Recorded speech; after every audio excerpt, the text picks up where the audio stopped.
नमस्कार, ज्ञान भूमि के यूट्यूब चैनल पर आपका हार्दिक स्वागत है। आज का मुख्य विषय लक्षणाभेद समन्वय तथा उदाहरण संगति। आज का हमारा पाठ उक्तम च अन्यत्र अभिधेय विनाभूत प्रतीतिर्लक्षणोच्यते इस कारिका से लक्षणातेन षड्विधा इस कारिका पर्यंत होगा। इससे पहले हम गौड़ी लक्षणा में प्रवृत्ति निमित्त तथा अन्य भेद के बारे में जान चुके थे।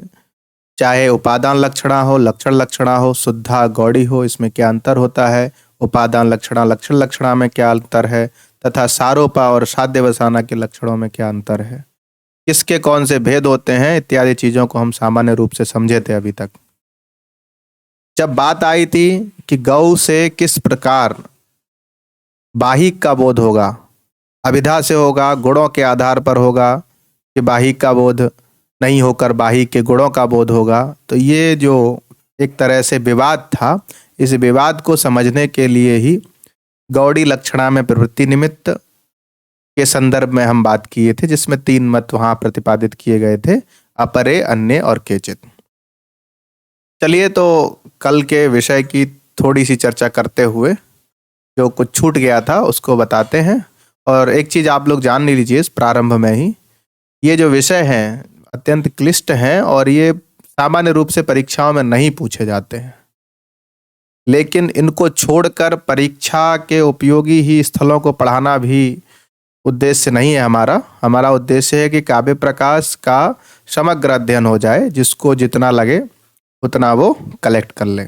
इस प्रकार आजकल शादी विवाह में जाते हैं, बुफे सिस्टम रहता है, जिसको जो चाहिए ग्रहण करो और अपना भाई भोजन करके पेट भरो। उसी तरह इस काव्य प्रकाश की कक्षा का भी उद्देश्य यही है कि जिनको कंपटीशन की तैयारी से संबंधित मैटर चाहिए वो वहाँ से पढ़ लें, जिनको शास्त्र जानना है वो शास्त्र समझ लें, या फिर जिनको परीक्षा का जो पाठ्यक्रम है, जो तमाम महाविद्यालयों और विश्वविद्यालयों में एमए या फिर शास्त्रीय आचार्य के पाठ्यक्रम में काव्य प्रकाश है, वो तत्त छात्र इस कक्षा के माध्यम से अपने अनुकूल सामग्री को ग्रहण करें तथा अपने उद्देश्य को पूर्ण करें। तो आज का जो मुख्य विषय है लक्षणाभेद समन्वय तथा उदाहरण संगति। उससे पहले गौड़ी लक्षणा में जो प्रवृत्ति निमित्त था, उस विषय में जो अंतिम मत था उसमें कुछ स्थल छूट गया था। तो सबसे पहले उन तीनों मतों को सामान्य रूप से एक बार फिर समझ लेते हैं, ताकि पिछले पाठ से इस पाठ का कनेक्शन समझ में आ जाए। अत्यंत क्लिष्ट विषय है ये, सामान्य रूप से नहीं समझ में आता है, इसको 4-5 बार समझना पड़ता है। और आजकल की जो आप लोगों की प्रवृत्ति है उसको अगर ध्यान में रखा जाए तो आप लोग समझ ही नहीं सकते हैं। और शास्त्र पढ़ने की परंपरा तो धीरे धीरे समाप्त ही हो रही है, लेकिन एक युग आएगा या फिर कई बार ऐसे प्रश्न होते हैं जो बहुत अंदर से पूछ लिए जाते हैं, तब जो सामान्य आपका परिचयात्मक अध्ययन है वो काम नहीं आता है। कई बार मैं बता भी चुका हूँ कि परिचयात्मक अध्ययन, संख्यात्मक अध्ययन, जो डेटा वाली बातें हैं वो सामान्य स्तर पे पूछी जाती हैं जब कोई अच्छा प्रश्न पत्र होता है। मेरा उद्देश्य तो ये है कि आप परीक्षा की तैयारी इस स्तर से करिए, चाहे वो एंट्रेंस एग्जाम हो या फिर गवर्नमेंट डिग्री कॉलेज का एग्जाम हो या यूपीपीएससी हो या फिर यूपीएससी हो, सबको आप एक साथ काव्य प्रकाश से प्रश्न आए तो किसी भी परीक्षा के स्तर का प्रश्न छूटना नहीं चाहिए। यही आपका उद्देश्य होना चाहिए, और आपका उद्देश्य सफल होगा तो हमारा उद्देश्य अवश्य ही सफल हो जाएगा। तो इन्हीं सब बातों को ध्यान में रखते हुए आज का जो विषय है, उससे पहले गौड़ी लक्षणा में प्रवृत्ति निमित्त अर्थात गौ से बाहिक का बोध किस प्रकार होगा, इसको सामान्य रूप से 2 मिनट में समझेंगे और उसके बाद जो लक्षणा के अन्य भेद हैं उन पर बात करेंगे। वैसे आज का पाठ है निर्धारित लक्षणाभेद समन्वय और उदाहरण संगति। जो लक्षणा के 6 भेद हैं और उनकी उदाहरणों में किस प्रकार संगति है, तथा एक स्थल आएगा उक्तम च अन्यत्र लक्षणातेन षड्विधा। यहाँ से यहाँ तक का पाठ हम लोग समझेंगे। तो आइए प्रारंभ करते हैं आज की कक्षा। हम जब कल बात कर रहे थे तो 3 मत दिए थे, स्वार्थ सहचारिणो गुणाः जाड्यमान्द्यादयो लक्ष्यमाणाः अपि गोशब्दस्य परार्थाभिधाने प्रवृत्ति निमित्तम उपयान्ति इति केचित्। पहले मत में ये बात स्पष्ट हो गई थी कि पहले मत के अनुसार गुण जो हैं वो प्रवृत्ति निमित्त कर बन रहे हैं बाहिक का बोध कराने पर। गौगत जो जाड्य मांद्य आदि गुण हैं वो बाहिक का अर्थ बताने में, बाहिक का अभिधान करने में प्रवृत्ति निमित्त बन रहे हैं। और एक बात निष्कर्ष रूप से निकली थी, जो प्रवृत्ति निमित्त होता है वो जाति होता है, और जाति में ही प्रवृत्ति निमित्त, मतलब जाति को ही प्रवृत्ति निमित्त माना जा सकता है, न कि गुणों को। इसलिए ये मत ठीक नहीं है। और परार्थ का बोध अभिधा से हो रहा है, जबकि यहाँ पर प्रयोजन हमारा लक्षणा से करना है। दूसरे मत में समस्या ये थी कि जो स्वार्थ सहचारी गुण है और परार्थगत गुण है, ये दोनों अभेद संसर्ग से लक्षित हो रहे थे, न कि परार्थ का, मतलब स्वार्थ गौगत जो जाड्य मांद्य आदि हैं उन गुणों के माध्यम से अभेद संसर्ग से परार्थगत बाहिकगत गुणों का ही बोध हो रहा था लक्षित लक्षणा से, न कि परार्थ अर्थात बाहिक का बोध हो रहा था, न परार्थो अभिधीयते। इसलिए ये मत भी ठीक नहीं लगा। तीसरा मत जो था वो सामान्य रूप से ये कह रहा था कि जो गौ में जाड्य मांद्य आदि जो गुण हैं वही बाहिक में भी होते हैं। तो गौगत जाड्य मांद्य आदि और बाहिक गत जो जाड्य मांद्य आदि हैं, ये क्या हो गए? साधारण गुणों का आश्रय। तो साधारण गुणों का आश्रय दोनों में है, दोनों साधारण रूप से दोनों में विद्यमान है। इसलिए साधारण गुणों के आश्रय से ही परार्थ का बोध होगा। इत्यपरे कहकर इन्होंने, जो टीकाकार हैं, उन्होंने कई जगह पर लिखा भी है। अपरे से यहाँ पर न परे अपरे इत्यादि कहकर ये मम्मट की यहाँ पर स्वीकृति है।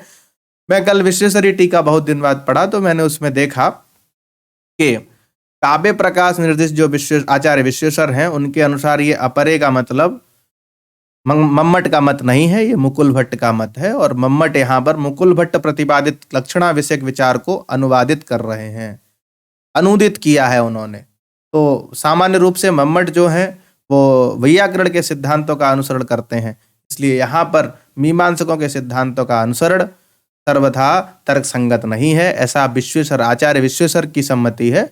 परंतु जो एक दूसरे टीकाकार हुए रामसागर त्रिपाठी, उन्होंने स्पष्ट रूप से लिखा है कि यहाँ पर आचार्य मम्मट का जो झुकाव है वो मुकुल भट्ट के प्रति है।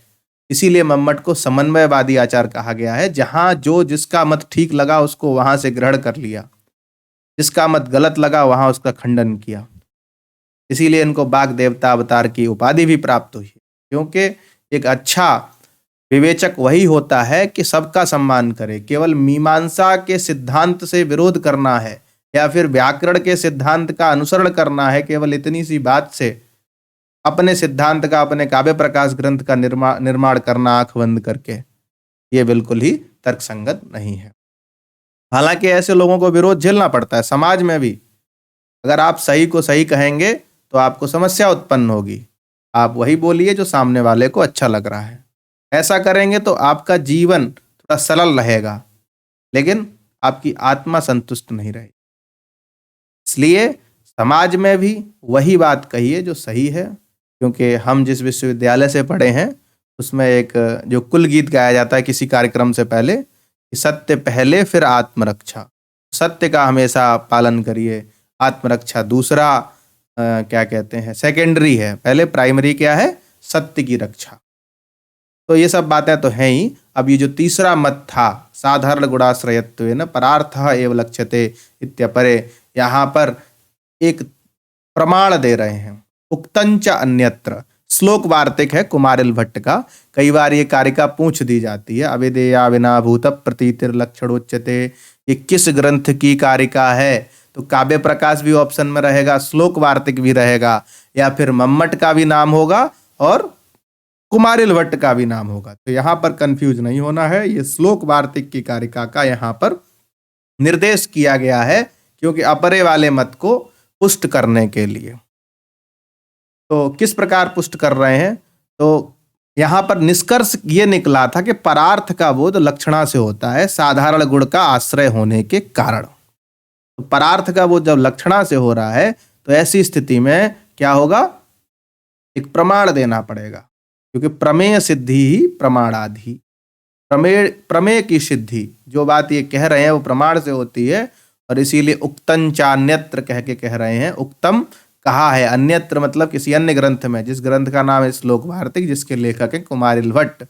उन्होंने लिखा है मानांतर विरोधेतु मुख्यार्थस्या परिग्रहे ये वाली कारिका कई काव्य प्रकाश की टीकाओं में नहीं मिलती है, परंतु पूजनीय स्वर्गीय श्री आचार्य रेवा प्रसाद द्विवेदी जी का जो मूल मात्र प्रकाशित है काव्य प्रकाश काशी हिंदू विश्वविद्यालय से, उसमें इसका उल्लेख किया गया है और अधिकतम पुस्तकों में मूल में किया गया है, कई जगह टीकाओं में किया गया है। तो ये विवाद नहीं है विचार करने का। लेकिन अगर नीचे वाली कारिका का अर्थ अगर समझेंगे तो उससे पहले पूर्व में क्या था ये समझना अत्यंत अपेक्षित है। इसी आधार पर मानांतर विरोध हेतु मुख्यार्थस्या परिग्रहे इस अंश को भी समझ लेने पर ही अविधेया विना भूत प्रतीतिर लक्षणोच्यते लक्ष्यमाण गुणैर योगाद वृत्तेरिष्टातु गौड़ता, ये बात समझ में आएगी। सामान्य रूप से कह रहे हैं मानांतर विरोधे। मान मतलब होता है प्रमाण, और प्रमाण का मानांतर अर्थात किसी प्रमाण का विरोध हो जाने पर, जब हमने कहा गौरवाही कहा तो गौ में क्या, गौ से यहां पर बैल लेना है। गौ गाय का भी वाचक होता है और बैल का भी वाचक होता है। तो गौ कहने पर जब वक्ता ने कहा और दृष्टा ने देखा तो यहां पर बाध हो गया। कैसे बाध हो गया कि जो बैल है उसके 4 पैर होते हैं, बड़े बड़े कान होते हैं, और शासनादिवाद जो गल कंबल गले में जो खाल लटकती रहती है वो होती, पूंछ होती है, और बाइक देश का जो व्यक्ति है वो 2 पैर वाला है। तो कैसे कनेक्शन बन सकता है 4 पैर वालों का 2 पैर वाले से? ये हो ही नहीं सकता।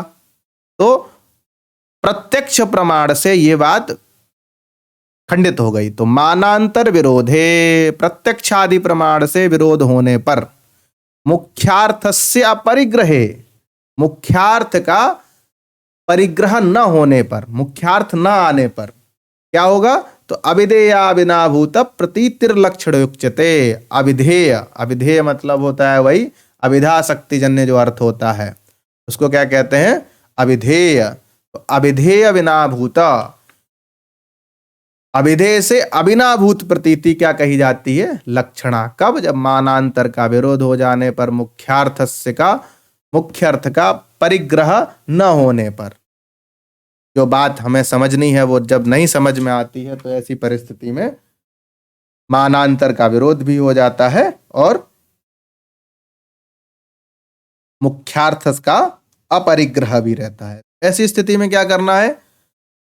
लक्षणा तक पहुंचना है। लक्षणा तक पहुंचने के लिए ही कह रहे हैं अविधेय अविनाभूत प्रतीति लक्षणा उच्यते। अविधेय के साथ अविनाभूत प्रतीति है। अब अविनाभूत और अविनाभाव संबंध 2 चीजें आप जानते होंगे, इसको समझ लेंगे। वैसे वृत्ति में तो स्पष्ट रूप से लिखा ही है, लेकिन सामान्य रूप से आप जान लीजिए अविनाभाव संबंध होता है जिसके बिना जो चीज न रहे, मतलब नित्य संबंध। अविनाभाव संबंध को ही नित्य संबंध कहा जाता है। तो यहां पर नित्य संबंध नहीं लेना है। नित्य संबंध ले लेंगे तो समस्या उत्पन्न हो जाएगी। इसलिए अविधेय अविनाभूत प्रतीति ही लक्षणा उच्यते। अविधेय के साथ जो अविधेय से अविनाभूत प्रतीति है, अविधेय जानते हैं आप, मुख्य अर्थ को अविधेय कहते हैं, या फिर अविधा वृत्तिजन्य जो अर्थ होता है वो अविधेयार्थ होता है, और उससे अविनाभूत प्रतीति जो है वही क्या है? वह लक्षणा कही जाती है। यहां पर टंकण अशुद्धि है, इसीलिए मुझे भी लग रहा था कि मैं ये क्या बता रहा हूं। यहां पर मुख्यार्थस्य परिग्रहे है, मुख्यार्थस्य परिग्रहे, इसका अर्थ है मुख्यार्थ के अन्य प्रमाणों से बाधित होने पर। मुख्यार्थस्य मानांतर परिग्रहे मानांतर विरोधे सति, मुख्यार्थस्य परिग्रहे मानांतर विरोधे सति, मुख्यार्थ का अन्य प्रमाणों से बाध होने पर क्या होगा? अविधेय विनाभूत प्रतीति ही लक्षण उच्यते। अविधेय विनाभूत प्रतीति लक्षणा कहलाई जाती है। अब यहां पर और क्या है? लक्ष्यमाण गुणैर योगाद वृत्तेः इष्टातु गौड़ता। वृत्तेः गौड़ता इष्टा, वृत्ति मतलब व्यापार, और व्यापार की गौड़ता इष्ट है, अर्थात उसे गौड़ी व्यापार कहते हैं। किसे गौड़ी व्यापार कहते हैं? लक्ष्यमाण गुणैहि योगात। वाहिकगत गौगत जो जाड्य मांद्य आदि हैं, उनके लक्षित होने के कारण, अर्थात जहाँ गुण के योग से होगा उसे गौड़ी कहेंगे, और जहाँ अविनाभूत प्रतीति होगी उसको लक्षणा कहेंगे।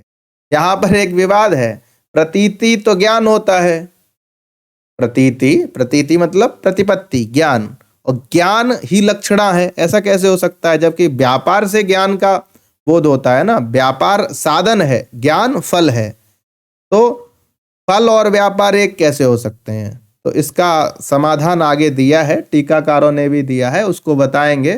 सामान्य रूप से आप समझिए, अविधेय का जो अविनाभूत प्रतीति है उसे लक्षणा कहते हैं, और गुणों के योग से जो लक्षित होता है उसे गौड़ी कहते हैं। मीमांसकों के मत में गौड़ी और लक्षणा भिन्न है, हमारे यहाँ लक्षणा के एक भेद के रूप में गौड़ी का प्रतिपादन किया गया है। और ये दोनों स्थिति कब होती है? तो जब मुख्यार्थ के अन्य प्रमाणों से बाधित होने पर, जो ऊपर की कारिका में स्पष्ट रूप से कह दिया गया है, मुख्यार्थस्य अपरिग्रहे। तो ये सब चीजें आप समझते चलिए, जहां न समझ में आए वे झिझक पूछिए, क्योंकि अभी पूछ लेंगे ना तो बाद में नहीं पूछना पड़ेगा किसी से। बात समझ रहे हैं? इसका मतलब ये है कि अभी आप बेधड़क बेझिझक जितने भी प्रश्न करेंगे सबके उत्तर आपको समझ में आएंगे, इससे आप परीक्षा पास कर लेंगे और एक सम्मानित वृत्ति प्राप्त कर लेंगे, जिससे कभी भी कोई कार्य करने में कोई चीज पूछ के नहीं करनी पड़ेगी। तो ये सब चीजें ध्यान में रखनी है, शर्माना नहीं है, और एकदम जब जो मन करे वो पूछिए। एक बालक पूछा था उसमें कि नियतिकृत नियम रहताम में क्या विशेषण विशेष भाव है, तो ये सब पूछा था। उसमें कर्ता क्या है और क्रिया का क्या है, कर्म क्या है, तो वो अच्छी बात है, पूछना चाहिए इसी तरह, क्योंकि हमें व्याकरण आता नहीं है और काव्य प्रकाश पढ़ रहे हैं, तो व्याकरणगत भी जो चीजें पूछने योग्य हैं वो पूछिए, उनका समुचित उत्तर दिया जाएगा। सामान्य रूप से उस प्रश्न का ये उत्तर है, जयति जो है वह कर्मक धातु है, इसलिए कर्म की अपेक्षा नहीं है, भारती करता है उसमें, और कैसी भारतीय तो निर्माण को धारण कर रही है, कैसे निर्माण को धारण कर रही है तो अन्य विशेषण दे दिए, और कोई उसमें कोई रॉकेट साइंस नहीं है। लेकिन होता है जब हम शास्त्री बीए में होते हैं तो हमारा सामान्य रूप से शास्त्र में ही गति नहीं होती है, तो ऐसी स्थिति में इन सब चीजों को समझने के लिए हमें चीजें समझनी पड़ेंगी। आगे बात करते हैं। यहां पर जो अविनाभाव लिख दिया था, अविनाभाव अत्र संबंध मात्रम न तो नान्तरीयकत्वम, अविनाभाव से यहाँ संबंध मात्र लिया है। जो लक्षणा के 5 संबंध बताए गए थे, सदृश में लक्षणा होती है, सामीप्य में लक्षणा होती है, और जो अन्य, वो कारिका मुझे आज तक स्मरण नहीं आ रही है, धन्यालोक की लोचन टीका में लिखी है, लक्षणा तेन पंचधा वैपरीत्यात् क्रिया योगात लक्षणा पंचधा मता। तो ये लक्षणा के विषय में जो कारिका है, तो लक्षणा का जो संबंध होता है वो 5 प्रकार से होता है, और यहाँ पर यस्य विना यन न भवति वाला अविनाभाव नहीं है, यहाँ पर संबंध मात्र है, नान्तरीयकत्व नहीं है। नान्तरीयकत्व का मतलब होता है व्याप्ति, व्याप्ति जहाँ नित्य संबंध, व्याप्ति को क्या कहते हैं? नित्य संबंध। इसलिए आचार्य मंबट ने स्पष्ट कर दिया है कि कुमारिल भट्ट द्वारा निर्दिष्ट श्लोक वार्तिक में अविधेयाविनाभूत प्रतीतिर लक्षणोच्यते, इस कारिका में निर्दिष्ट जो अविधेय अविनाभूत है, अविनाभाव है, वो संबंध मात्र है, न तो नान्तरीयकत्वम। नान्तरीयकत्व का सामान्य अर्थ है व्याप्ति, व्याप्ति मतलब नित्य संबंध। अगर नित्य संबंध ले लेंगे तो समस्या उत्पन्न क्या हो जाएगी?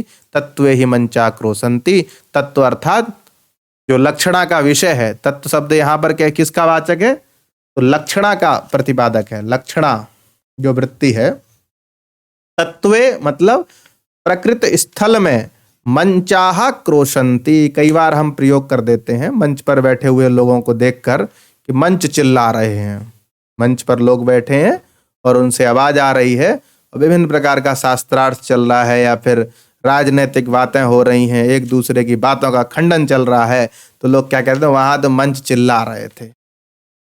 तो ऐसी स्थिति में कई बार हम कह देते हैं डीजे बज रहा है। अरे डीजे में बजने का सामर्थ्य थोड़ी है, डीजे तो एक मशीन है, बजने वाली जो ध्वनि है वो तो उसमें निर्धारित की गई है टेक्नोलॉजी के माध्यम से। तो इस प्रकार के प्रयोग करते हैं।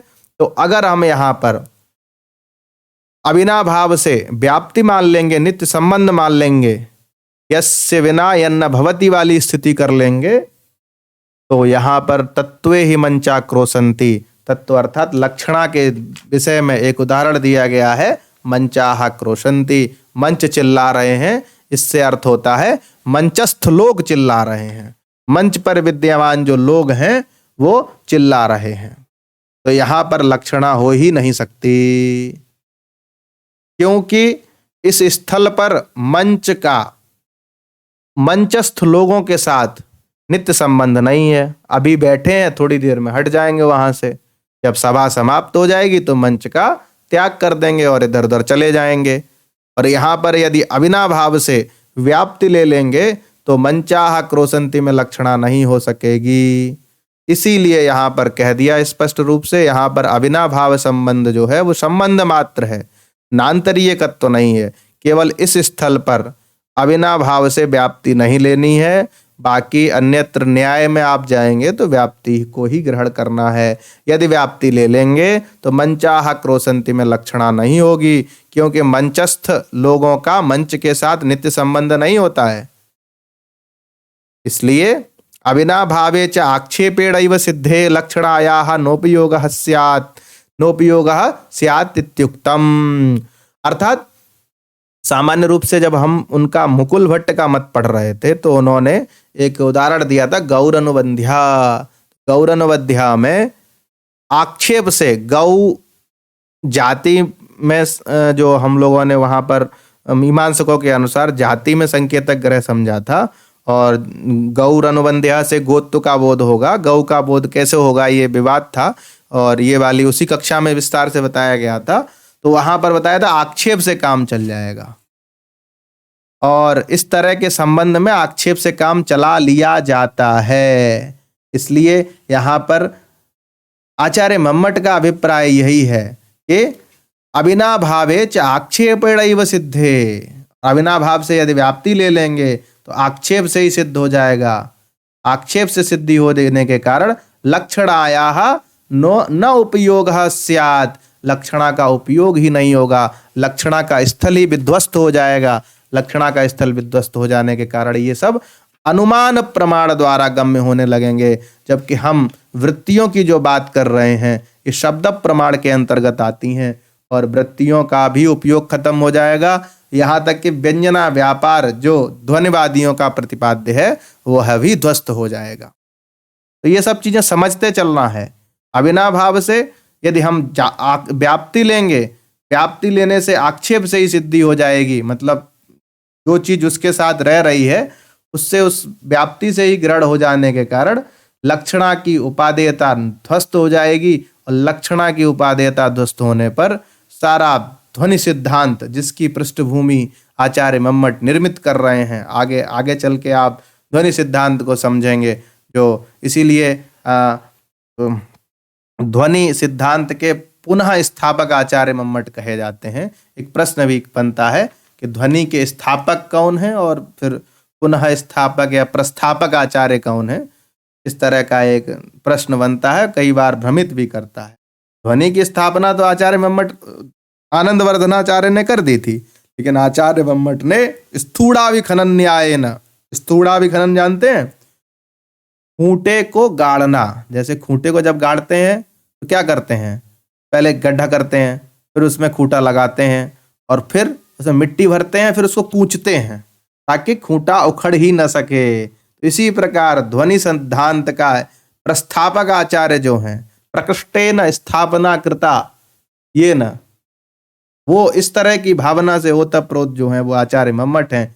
इसीलिए इनको बहुत सारी उपाधियां प्राप्त हैं, और इन्होंने बिना किसी के विरोध के जो सही बात है वही कही है। खैर हम मम्मट के समीक्षा नहीं कर रहे हैं, काव्य प्रकाश को पढ़ रहे हैं, इसलिए सामान्य रूप से ये समझिए कि साधारण गुणाश्रयत्वेन वाला जो स्थल था उसमें परार्थ का बोध लक्षणा से होता है। क्यों होता है तो समर्थन देते हैं कि मानांतर विरोध हेतु मुख्यार्थस्य परिग्रहे मानांतर प्रमाणा, मुख्यार्थ का बोध जब प्रमाणांतर से बाधित होने लगे तो अविधेय अविनाभूत प्रतीति का नाम लक्षणा है। और जहां गुणै ही योगात इष्टा गौड़ता इष्टा, लक्ष्यमाण गुणै योगात गौड़ता इष्टा।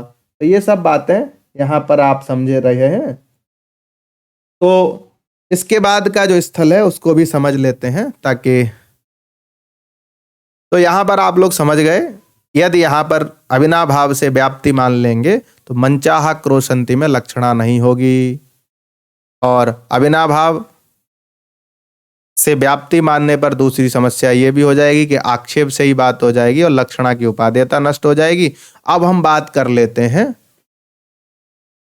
जो छूट गई थी, लक्षणा के अन्य भेदों के उदाहरण छूट गए थे जब हम सारोपा और साध्यवसाना पढ़ रहे थे। यहाँ पर आप आ जाइए। तो विषय अंतः कृतेन्यस्मिन् सा स्यात् साध्यवसानिका। कभी कभार उच्चारण में थोड़ी बहुत गलती हो सकती है, मतलब मस्तिष्क में तो सही चलता है लेकिन बोलने में संस्कृत है, तो ये सब चलता रहता है। हालांकि प्रयास ये करना चाहिए कि संस्कृत को अशुद्ध नहीं बोलना है। पूरा प्रयास रहे कि संस्कृत के उच्चारण में जितनी शुद्धता होगी, आपकी वाणी शुद्ध होगी, बुद्धि शुद्ध होगी और आपकी परीक्षाओं की तैयारी भी शुद्ध होगी। क्योंकि संस्कृत जो है वो देववाणी कही जाती है, सुर भारती कही जाती है, और इसका शुद्ध उच्चारण मनुष्यों के जन्म जन्मांतर के पुण्यों का उदय कर देता है। ऐसा हमारे गुरुजन कहते थे जिस परंपरा से हम अध्ययन किए। तो सामान्य अभी आपके लिए एक चीज और ला रहे हैं। काव्य प्रकाश, कई लोगों का ये मतलब डिमांड है कि काव्य प्रकाश जितना पढ़ाया जा रहा है, जैसे द्वितीय उल्लास तक का एक ऑडियो होना चाहिए जिससे छात्र उसको सुने और काव्य प्रकाश का मूल तैयार हो। ये अपने आप में एक तरह का विज्ञान है और इसको समझने के लिए इसका याद होना भी आवश्यक है। तो इन सब चीज़ों को समझे रहना है। और आगे अभी जो आज का विषय है उस पर बात करते हैं। तो जो साध्य वसाना है इसके उदाहरणों पर चर्चा नहीं हो पाई थी। सारोपा के तो उदाहरण बता दिए थे, और सारोपा में जो गौड़ी सारोपा है उसके उदाहरण बता दिए थे, गौरवाहिका और गरयम।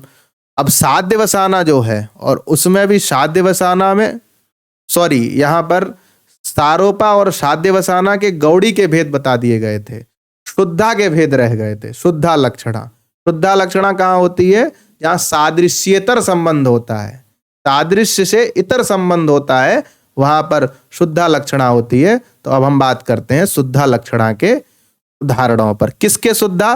तो सारोपा शुद्धा और सारोपा साध्यवसाना।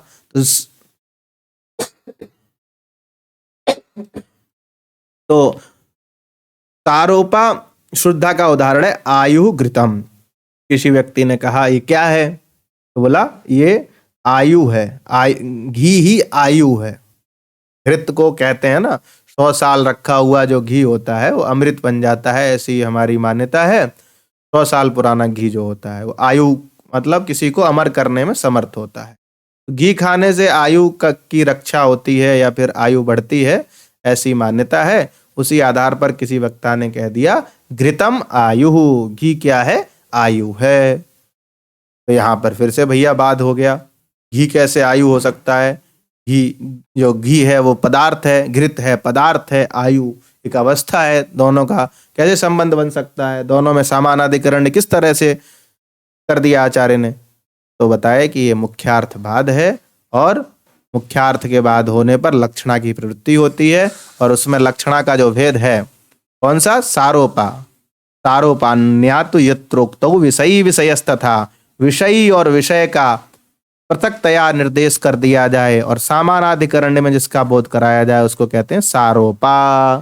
अब सारोपा में ये गौड़ी क्यों नहीं है? तो बोले गौड़ी में गुण होना चाहिए। गुण मतलब सादृश्य संबंध होगा, सादृश्य से अन्यत कोई संबंध होगा तो वहां पर शुद्धा होगी। इसलिए आयु हो गया यहाँ पर विषयी और घृतम हो गया विषय। और जहां विषयी और विषय कह दिए जाएं उसको सारोपा कहते हैं, और जहां विषयी के द्वारा विषय का निगीर्णन कर लिया जाए, अध्यवसान कर लिया जाए, उसे साध्यवसाना कहते हैं। आयु यहाँ पर विषयी है और उससे घी का अध्यवसान हो गया। कटोरे में रखा था, किसी ने कहा ये क्या है? तो घी ने कहा ये आयु है। क्या रखा है? ये आयु है। सामान्य रूप से हम ये बात कर देते हैं, अरे ये अमृत है, अरे खा लो ये औषधि है। इस तरह से कई बार हम लोग भी प्रयोग करते हैं अपने घर में भी। तो यहाँ पर लक्षणावृत्ति प्रवृत्त होती है। लक्षणावृत्ति के कारण यहाँ पर कौन सी लक्षणा होगी, फिर उपादान होगी, लक्षण लक्षणा होगी। तो बोले उपादान लक्षणा और लक्षण लक्षणा में तो सामान्य रूप से स्वसिद्ध है, पराक्षेप, परार्थम, परार्थ, स्वसमर्पणम, दो लक्षण दिए, ये दोनों नहीं घटेंगे। तब क्या होगा, शुद्धा होगी कि गौड़ी होगी? तो बोले गौड़ी नहीं हो सकती, क्योंकि सादृश्य संबंध होने चाहिए। यहाँ पर आयु घी, आयु का कारण घी है, आयु के लिए घी चाहिए, तो कार्य कारण भाव संबंध है। आगे कह भी रहे हैं आचार्य मम्मट। तो एक उदाहरण हो गया सारोपा का, दूसरा हो गया साध्यवसाना का। अभी समन्वय, जब उदाहरण लक्षण समन्वय करेंगे तो समझा देंगे आपको। इत्यादौ सादृश्यात अन्यत, इन दोनों उदाहरणों में सादृश्य से अतिरिक्त कार्य कारण भावादि संबंधांतरम, कार्य कारण भाव रूपी संबंधांतर है। संबंध क्या हो गया, सादृश्य संबंध हो गया। अन्य संबंध अन्य संबंध संबंधांतर, ठीक है, संबंधांतरम। तो यहां पर ये इस तरह से प्रतिपादित कर दिया है कि सारोपा और साध्यवसाना शुद्धा के क्या क्या भेद होंगे, इनका यहाँ निर्देश है। तो इस आधार पर आप समझ गए होंगे। अब आगे क्या बात कर रहे हैं उसको भी समझ लेते हैं। एवं आदौ से यहाँ पर दूसरी बात प्रारंभ कर रहे हैं।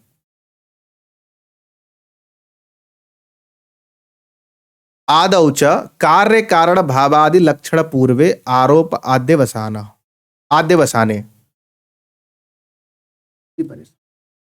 आदौ अर्थात प्रारंभ में, कार्य कारण भावादि लक्षण पूर्वे।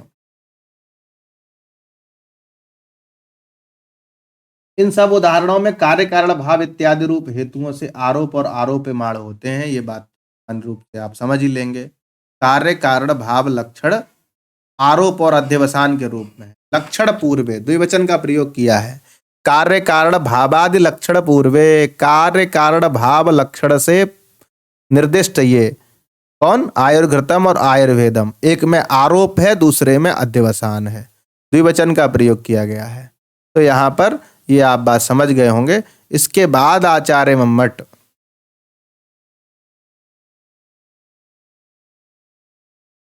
गौड़ी लक्षणा के विषय में कुछ बताएंगे। अत्र गौड़ भेदयोः भेदेपि ताद्रूप्य प्रतीति सर्वथा एव अभेदागमश्च अश्व लिख गया यहाँ पे, मस्व, अभेदागमश्च प्रयोजनम।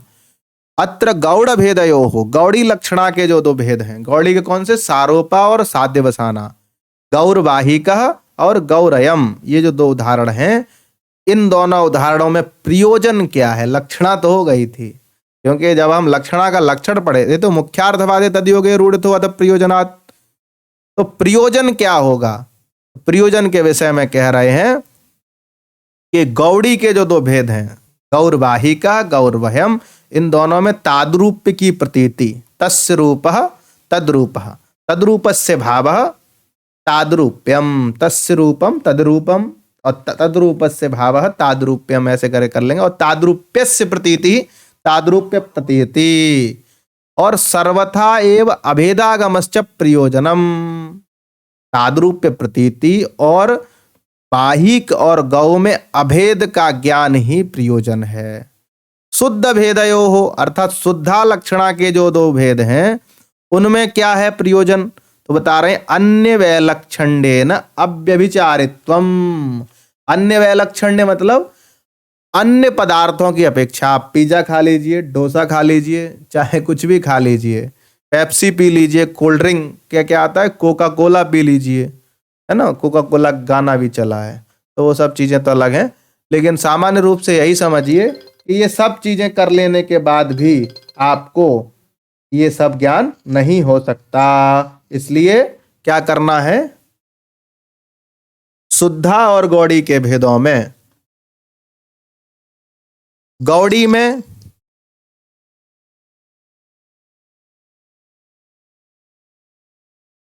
ताद्रूप्य प्रतीति और अभेद का जो बोध है वही प्रयोजन है, और शुद्धा में अन्य वैलक्षण्येन अव्यभिचारित्वम, अन्य वैलक्षण्येन अभिव्यभिचारेण च कार्य कारित्वादि प्रयोजनम। क्या मतलब हुआ, तो कहते हैं शुद्धा के जो दोनों भेद हैं उनमें अन्यों की अपेक्षा विलक्षणता और बिना व्यभिचार के कार्य कारण भाव का स्थापन कर देना ही प्रयोजन है। तो यहां तक आप लक्षणा विषयक चर्चा में बहुत सारी चीज समझे। अब यहां पर आचार्य मम्मट कुछ और बता रहे हैं।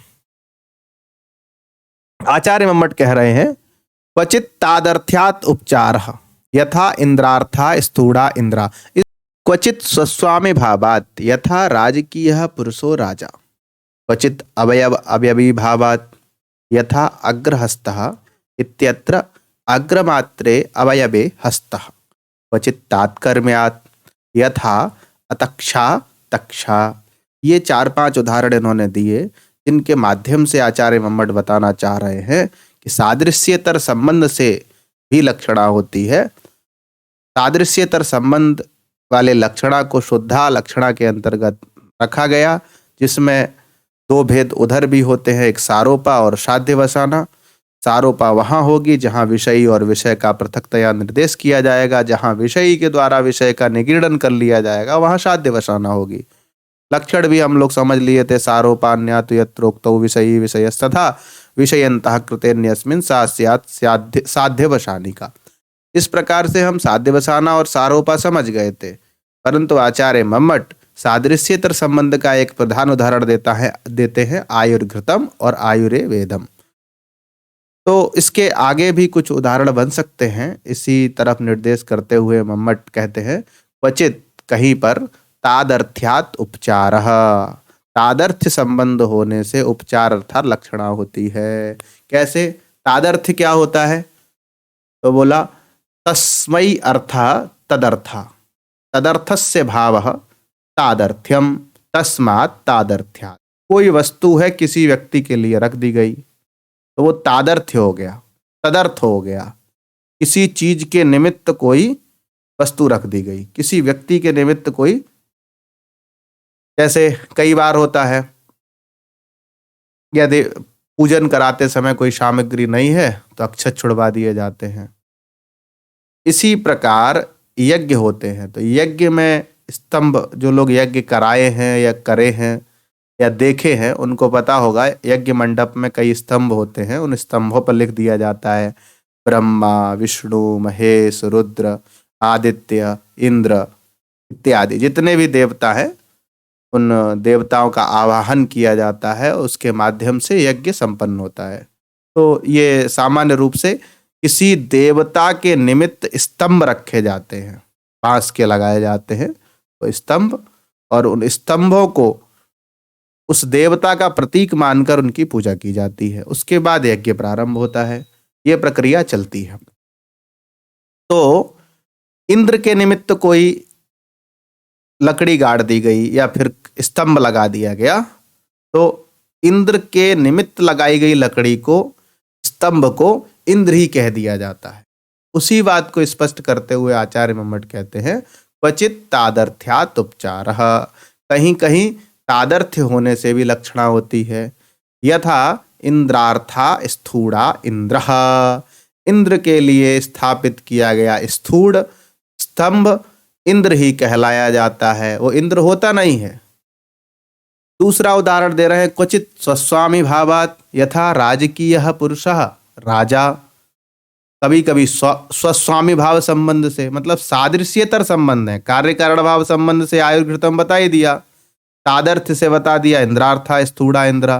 स्वस्वामी भाव संबंध से बता रहे हैं कोई राजा का पुरुष है, मतलब कोई व्यक्ति राजा से संबंधित है तो उसको क्या कह देते हैं, राजा का नौकर मान लीजिए। राजा के नौकर को ज्यादा राजा कहा जाता है, अरे राजा साहब आइए। कई बार हम व्यवहार में भी देखते हैं कि जो इस तरह के व्यक्ति होते हैं उन्हें ज्यादा सम्मान दिया जाता है। तो ये क्या होता है, स्वस्वामी भाव संबंध से। स्व मतलब उस व्यक्ति का, स्वामी से संबंध है, तो स्वस्वामी भाव संबंध से राज कार्य से संबंधित पुरुष को भी राजा शब्द से बुला दिया जाता है। वस्तुतः वह राजा होता नहीं है, मुख्यार्थवाद होता है, और लक्षणा से समझ में आता है कि राजकीय पुरुषः राजा शब्देन बोध्यते। तो ये सब आप व्यवहार में भी देखते हैं कई बार होता है अवयव अवयवी भाव संबंध से होता है, तो उसी को मम्मट कह रहे हैं क्वचित अवयव अवयवी भाव संबंधात। अवयव अवयवी भाव संबंध क्या होता है? जैसे अग्रहस्त, हाथ जो होता है, हस्त होता है, उसको क्या अग्रहस्त कह दिए। इत्यत्र अग्रमात्रे अवयवे हस्तः। वैसे हस्त का प्रयोग कहाँ होता है? आगे के भाग में। हस्त जो होता है वो आगे का भाग नहीं होता है, लेकिन हम कई बार अग्रहस्त को कह देते हैं, जबकि पूरा हाथ ही हाथ होता है, आगे का पीछे का हाथ हाथ नहीं होता है। कई बार कहते चोट लग गई, कहाँ लगी? आगे के हाथ में चोट लग गई। अग्रहस्ते, अग्रहस्ते प्रहारः जातः, अग्रहस्ते दुर्घटना जाता, ऐसे कहते थे ना। उंगली दब गई तो हाथ के आगे के साइड में, हाथ के पीछे की साइड में। वस्तुतः संपूर्ण हस्त को ही हस्त कहा जाता है, आगे पीछे एक भाग को हस्त नहीं कह सकते। लेकिन अवयवी का हस्त से उस हिस्से का संबंध है, इसलिए हम संपूर्ण हस्त अवयवी अवयवी भाव संबंध से आगे का हाथ पीछे का हाथ इस तरह का प्रयोग कर देते हैं। बहुत सारे ऐसे उदाहरण मिलते हैं। इसके बाद क्वचित तात्कर्म्यात्, तस्य कर्म तत्कर्म, तत्कर्मस्य भावः, तत्कर्मणः भावः तात्कर्म्यम, तात्कर्म्य, तस्मात् तात्कर्म्यात्। तो कोई कोई कार्य कर रहा है, जैसे हम कई बार देखते हैं, आजकल तो बहुत सारी चीजें बदल गई हैं। तो पहले कर्म के अनुसार, मतलब जो जैसा कर्म करता था उसी प्रकार उसको उस संज्ञा से अभिहित किया जाता था। जैसे तक्षा, तक्षा मतलब होता है बढ़ई, जो आधुनिक संदर्भ में जो लकड़ी का काम करते हैं उनको तक्षा कहा जाता है। तो कोई व्यक्ति है जो जन्म से तक्षा नहीं है, लेकिन कर्म से तक्षा है। कोई व्यक्ति, ब्राह्मण व्यक्ति लकड़ी का काम करने लगा, अलमारी बनाने लगा, मेज कुर्सी बनाने लगा, तो अतक्षा जो तक्षा नहीं था उसमें अभी तत्कर्म भाव होने के कारण तक्षा का व्यवहार कर दिया जाता है। तो ये सब तादर्थ्य से भी, स्वस्वाम्य भाव संबंध से, अवयवी भाव संबंध से और तात्कर्म से लक्षणा के उदाहरण होते हैं। यहाँ पर कई बार पूछता है ये प्रश्न, अवयवी भाव संबंध का उदाहरण क्या है, तात्कर्म का उदाहरण क्या है, या तक्षा तक्षा में कौन सा संबंध से लक्षणा हुई है, इंद्रार्था स्थूढ़ा इंद्रा में कौन से संबंध से लक्षणा हुई है। सादृश्यतर संबंध कई बार 3 रख देगा, इसका एक सादृश्य संबंध का रख देगा एग्जाम्पल में। तो परीक्षा की दृष्टि से जो पढ़ रहे हैं वो इन सब चीजों का ध्यान रखें कि किस किस नीरक्षीर विवेक से आपको इनके उत्तर छांटने हैं। तो अभी तक ये बातें समझ गए होंगे कि तादर्थ्य उपचार का उदाहरण इंद्रार्था स्थूढ़ा इंद्रा है, स्वस्वामी भाव संबंध का राजकीय पुरुषो राजा है, अवयव अवयवी भाव संबंध का अग्रहस्तः इत्यत्र अग्रमात्रे अवयवे हस्तः का जो प्रयोग किया गया है वह है।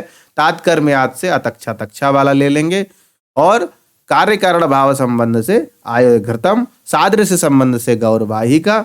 और इनमें भी जब और भेद करेंगे तो कौन साध्य बसाना है, कौन सारोपा है, और उनमें भी कौन गौड़ी है, कौन शुद्धा है, ये सब बात अभी कर लेंगे हम लोग।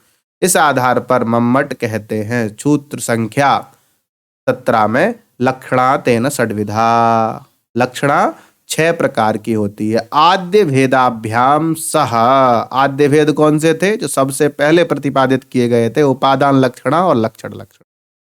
उन 2 भेदों को मिलाकर, और शुद्धा के 2 सारोपा और साध्य वसाना 2 और शुद्धा के भेद, उनमें भी कार्यकार सादृश्यतर संबंध ही होता है, सामीप्य संबंध होता है, और क्या होता है, विवेचकत्व संबंध होता है। तो इन संबंध, ये दोनों संबंध सादृश्यतर संबंध है, इसलिए गौड़ी लक्षणा के उदाहरण नहीं हो सकते। इसलिए उपादान लक्षणा, लक्षण लक्षणा, सारोपा, साध्य वसाना, ये 4 भेद होते हैं शुद्धा लक्षणा के। और सारोपा, साध्य वसाना जहाँ सादृश्य संबंध होता है वो गौड़ी के 2 भेद होते हैं। तो 4 और 2 6 मिलाकर, 4 और 2 मिलाकर 6 भेद लक्षणा के होते हैं, जिस आधार पर आचार्य मम्मट कह रहे हैं तेन अर्थात आद्य भेदाभ्याम सह, शुरू के जो 2 भेद हैं उपादान लक्षणा और लक्षण लक्षणा, उनको मिलाकर लक्षणा के 6 भेद होते हैं। अब इनको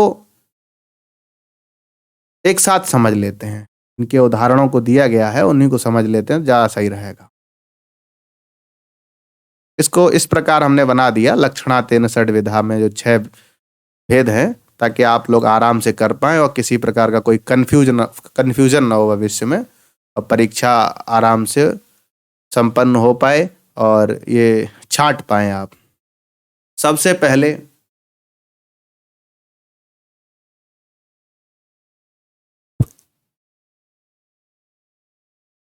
उदाहरण दे दिया इन्होंने, प्रयोजनवती शुद्धा उपादान लक्षणा का उदाहरण कुंताः प्रविशन्ति। प्रयोजन इसलिए है क्योंकि वहां पर भयानकता आदि का बोध कराना है, भीषणता, बलशालिता इत्यादि का बोध कराना है, ये प्रयोजन है। प्रयोजनवती, तो प्रयोजनवती शुद्धा उपादान लक्षणा का उदाहरण हो गया कुंताः प्रविशन्ति। यहाँ सामान्य रूप से समझ लेते जाइए आप, कुंताः प्रविशन्ति। प्रयोजनवती शुद्धा लक्षण लक्षणा का उदाहरण हो जाएगा गंगायाम घोषः। लक्षण लक्षणा का भी उदाहरण गंगायाम घोषः है और प्रयोजनवती शुद्धा लक्षण लक्षणा का उदाहरण भी। अब यहाँ पर बहुत बार कंफ्यूज करता है आपको, यहाँ रख देगा गौड़ी शुद्धा लक्षण लक्षणायाः उदाहरणम किमस्ति, तो वहां पर गंगायाम घोषः नहीं करना है। जब प्रयोजनवती शुद्धा लक्षण लक्षणा की बात आएगी तभी आप गंगायाम घोषः करेंगे। उसके बाद प्रयोजनवती शुद्धा सारोपा लक्षणा का उदाहरण है आयुर्घृतम। प्रयोजनवती शुद्धा साध्यवसाना का लक्षण है आयु एव इदम। उसके बाद गौड़ी के 2 भेद होते हैं, प्रयोजनवती गौड़ी सारोपा लक्षणा का है गौरवाही का, और प्रयोजनवती गौड़ी साध्यवसाना का उदाहरण हो जाएगा गौरयम। बाकी आप लक्षण और उनकी किस प्रकार उदाहरण में संगति होगी ये बातें तो आप समझ ही गए होंगे, लेकिन फिर भी एक बार समझ लेते हैं। प्रयोजन क्या होता है? फल होता है, क्योंकि लक्षणा की 3 शर्तें बताई गई थी, मुख्यार्थवाद और मुख्यार्थ के साथ संबंध, रूढ़ि अथवा प्रयोजन। तो ये 3 शर्तें बताई गई थी। कुंताः प्रविशन्ति किसी ने कहा, अब एक एक समझ लीजिए, प्रत्येक लक्षण को घटा रहे हैं हम। कुंताः प्रविशन्ति किसी ने कह दिया, तो कुंताः प्रविशन्ति भाले प्रवेश कर रहे हैं। मुख्यार्थवाद हो गया प्रत्यक्ष प्रमाण से, क्योंकि भाले होते हैं निर्जीव, वो प्रवेश करने का सामर्थ्य नहीं है, तो क्या हुआ? मुख्यार्थवाद हुआ। फिर तदयोग क्या हुआ? कुंतों का कुंतधारी पुरुषों के साथ संबंध, मतलब पुरुष के साथ कुंत का संबंध हो गया। अब ये क्या हो गया? तदयोग। अब यहां पर कोई प्रसिद्धि तो है नहीं कि कुंतधारी पुरुषों को कुंत कहा जाए, जैसे कर्मणि कुशला में कुशल पद का अर्थ क्या है? कुशाल लाती थी कुशला, तो वहां विवेचकत्व धर्म जो परंपरा में है इसलिए वहां पर रूढ़ी मान लिए। कुंताः प्रविशन्ति में ऐसी स्थिति नहीं है, तो कुछ प्रयोजन की कल्पना करनी पड़ेगी। भयानकता, भीषणता और क्या कहते हैं प्रभावशालिता इत्यादि जो प्रयोजन बनेंगे वो हो गए। तो प्रयोजनवती सबसे पहले घटा दिए। लक्षणा तो है, ये मुख्यार्थवाद हो गया था इसलिए। उपादान इसलिए है क्योंकि स्वसिद्धये पराक्षेप है, कुंत जो है अपनी सिद्धि के लिए पुरुषों का आक्षेप कर रहे हैं। शुद्धा इसलिए है क्योंकि सादृश्य संबंध नहीं है, सादृश्यतर संबंध है। प्रयोजनवती इसलिए है क्योंकि इसमें प्रयोजन है, रूढ़ी का कोई भी प्रश्न ही नहीं बनता। दूसरा उदाहरण है गंगायाम घोषम। गंगायाम घोषम सबसे पहले लक्षण लक्षणा समझ लेते हैं। लक्षण लक्षणा का लक्षण है परार्थ स्वसमर्पणम, दूसरे के लिए अपना समर्पण कर देना। दूसरा क्या होता है? तट। गंगायाम घोषः कहने पर गंगा के तट पर घर है, ये बात प्रकट होती है। तो गंगा मतलब जल प्रवाह, और तट के लिए अपना जो जल प्रवाह रूपी अर्थ है उसको समर्पित कर देता है। तो स्वसिद्ध है परार्थ स्वसमर्पणम वाला लक्षण लक्षणा का, और लक्षण घट गया। अब शुद्धा क्यों है? तो सादृश्यतर संबंध है, सामीप्य संबंध, सादृश्य संबंध नहीं होता है। प्रयोजनवती है, क्यों है? तो शैत्य पावनत्व की प्रतीति, शैत्य पावनत्व, सेव्यत्व और रमणीयत्व आदि की जो प्रतीति है वो प्रयोजन है। इस कारण से यहाँ प्रयोजनवती कोई प्रसिद्धि तो है नहीं, तो ये भी आप इसका समन्वय समझ गए होंगे। इसके बाद प्रयोजनवती शुद्धा सारोपा लक्षण लक्षणा का जो उदाहरण है वो आयु घृतम है। आयु घृतम, आयु घृत हो नहीं सकती, मुख्यार्थवाद हुआ। मुख्यार्थ के साथ संबंध क्या हुआ? तो कार्य कारण भाव संबंध हो गया। उसके बाद सारोपा का ये उदाहरण है। सारोपा का लक्षण क्या था? सारोपान्यात् यत्रोक्तो विषयी विषयस्थ था। विषयी और विषय जब अलग अलग रूप से निर्दिष्ट किए जाएं तो उसको सारोपा कहते हैं। यहाँ पर सारोपा बड़े आराम से हो रही है क्योंकि आयु यहाँ पर विषयी है और घृत विषय है। विषयी कहते हैं उपमान को, विषय कहते हैं उपमेय को। दोनों का पृथकतया निर्देश हो गया। तो सारोपा लक्षणा का ये बन गया। शुद्धा क्यों है? क्योंकि सादृश्य संबंध नहीं है। प्रयोजनवती क्यों है? तो यहाँ पर अन्य वैलक्षण्य और अव्यभिचारत्व का जो निर्देश है वो, और किसी में ऐसा सामर्थ्य नहीं है जो आयु बन सके। ये सब यहाँ पर हो जाएंगे। दूसरा साध्य वसाना का है, क्योंकि उसमें घृत का लोप करके सीधे आयु कह दिया। इसी प्रकार गौरवाहिका में सादृश्य संबंध है। गौगत जाड्य मांद्य आदि वाहिक में लक्षित होने लगते हैं, जिससे वाहिक का बोध होता है। दूसरे उदाहरण में गौ तो रख दिया, वाहिक हटा दिया, केवल सर्वनाम पद दे दिया, तो साध्य वसाना हो गई, क्योंकि एक रखा एक हटा दिया। विषयी से विषय का निगेड़न कर दिया, इसमें विषयी विषय का पृथकतया निर्देश कर दिया। तो इन आधारों पर आप इन लक्षणा के लक्षणों का समन्वय कर सकते हैं। इस तरह से लक्षणा 6 प्रकार की होती है। ये मम्मट की बात सिद्ध होती है। अब इस संदर्भ में आपको कोई भी कंफ्यूजन, किसी भी प्रकार की जिज्ञासा, कोई भी प्रकार का प्रश्न हो तो आप कर सकते हैं। जो भी कंफ्यूजन होगा, मूल रूप से यही 6 उदाहरण बनेंगे और ये लक्षणा के 6 भेद बनेंगे। एक उदाहरण बनता है जिसका वंश चला ही नहीं। सबसे पहले दो मान लो, एक रूढ़ी होती है, एक प्रयोजनवती होती है। रूढ़ी का केवल कर्मणि कुशला उदाहरण है, इसके अतिरिक्त कोई रूढ़ी का उदाहरण ही नहीं है। कर्मणि कुशला में भी विश्वनाथ ने बहुत आपत्ति की है। तो इस आधार पर लक्षणा 3 षड्विधा मम्मट के अनुसार सिद्ध होता है। अन्य बातें भी जो हैं लक्षणा से संबंधित, उसको हम अगली कक्षा में चर्चित कर लेंगे। और अभी का जो विषय है वो इतना ही है कि लक्षणा के 6 भेद, और जो जैसा कि हम लोग आज का विषय निर्धारित किए थे, उक्तम च अन्यत्र, जो कुमारिल भट्ट की कारिका थी, वहां से लक्षणा 3 षड्विधा पर्यंत किस प्रकार, और लक्षणा भेद समन्वय था। लक्षणा के 6 भेद भी आप समझ गए। ये अंतिम, ये आपको जो सारणी दिखाएगी, इसके माध्यम से आप यही समझे कि किस लक्षणा के 6 भेद किस प्रकार होते हैं और उनके उदाहरण किस प्रकार होते हैं। तो ये सब चीजें आप समझ गए हैं, और उदाहरणों की संगति भी प्रत्येक लक्षण के अनुसार करा दी गई है। तो आज के लिए इतना पर्याप्त है। बाकी अगली कक्षा में अन्य विषयों को भी पढ़ने का प्रयास करेंगे। तब तक के लिए धन्यवाद। नमस्कार।